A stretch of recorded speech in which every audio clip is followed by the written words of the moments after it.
Reality पे particularly तो teachers को गुरु ऐसे नहीं माना गया। If we go to the ancient times, gurukul हुआ करते थे। यहाँ पे जो गुरु थे वो उन अपने शिष्यों को इस काबिल बनाते थे कि वो समाज में आके अपनी जो पारी है उसको अच्छी तरह से निभा पाए।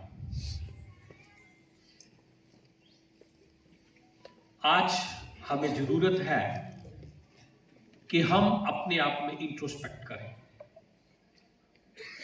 ये अक्सर कहा जाता है, जो आदमी दिन को काम करने के बाद, जो शख्स शाम को इंट्रोस्पेक्ट करता है कि आज मैंने क्या अच्छा काम किया और क्या अच्छा नहीं किया, वो कभी गलत काम नहीं करेगा।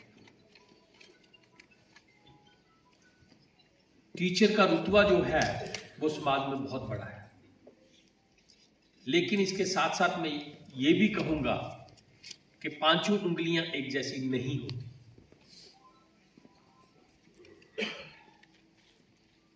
जिन बच्चों को आप पढ़ाते हो उनको अपने बच्चे समझ के पढ़ाना पड़ता है। क्या हर टीचर ये सोच के करता है? There are exceptions. Majority of people do like this, but exceptions are always there. Because we are the part of the same society जिसकी रिफ्लेक्शन आज समाज में आ रही है। हमारे पास रिपोर्ट्स आती हैं कि कुछ टीचर्स भी,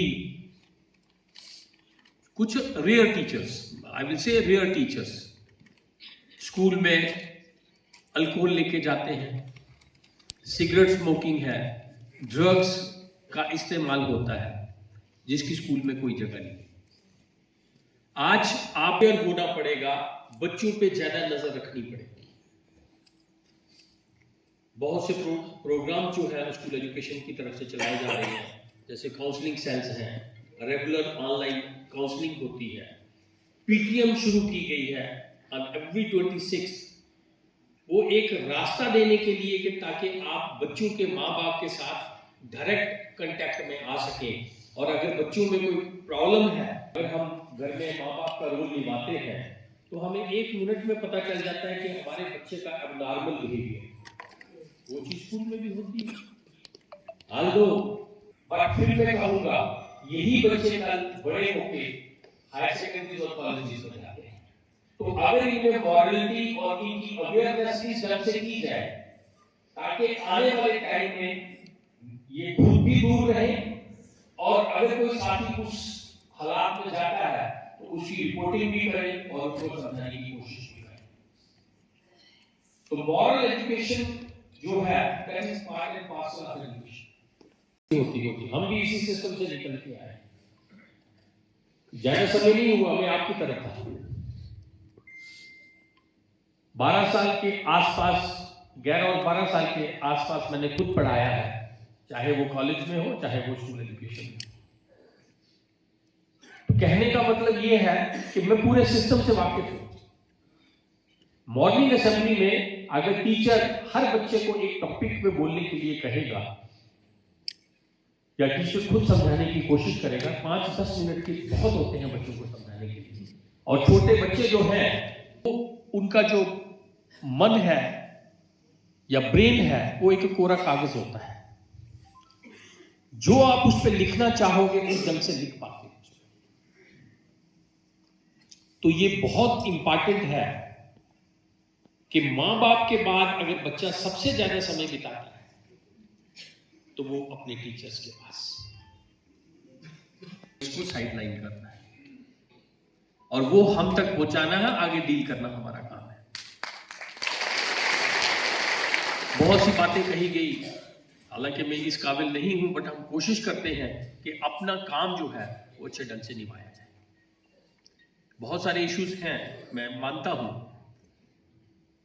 अगर 39,000 या 36,000 के आसपास आरईटी लगे हैं और उनमें से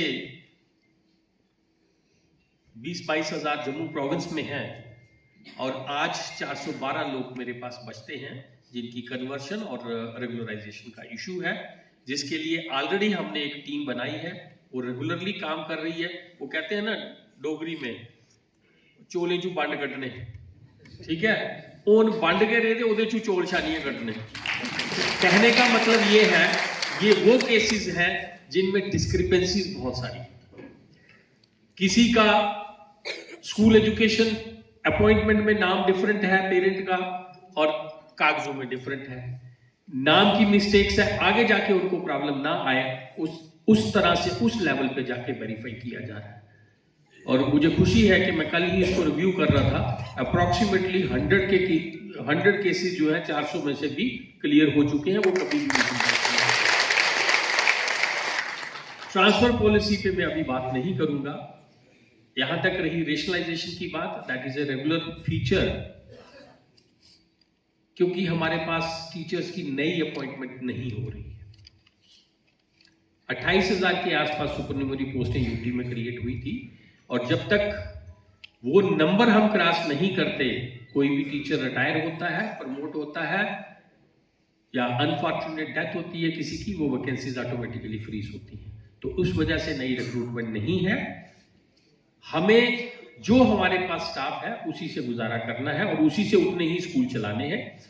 ये बहुत अच्छी ऑप्शन है कि यहाँ बच्चे कम हैं, हम उन स्कूलों को मर्ज कर रहे हैं, ऑलरेडी हमने किए हैं, but as compare to Kashmir province, Jammu में कम स्कूल मर्ज हुए हैं। वो एक एक्सरसाइज हमने फिर शुरू की है जहां बच्चे कम हैं, और एडजाइनिंग स्कूल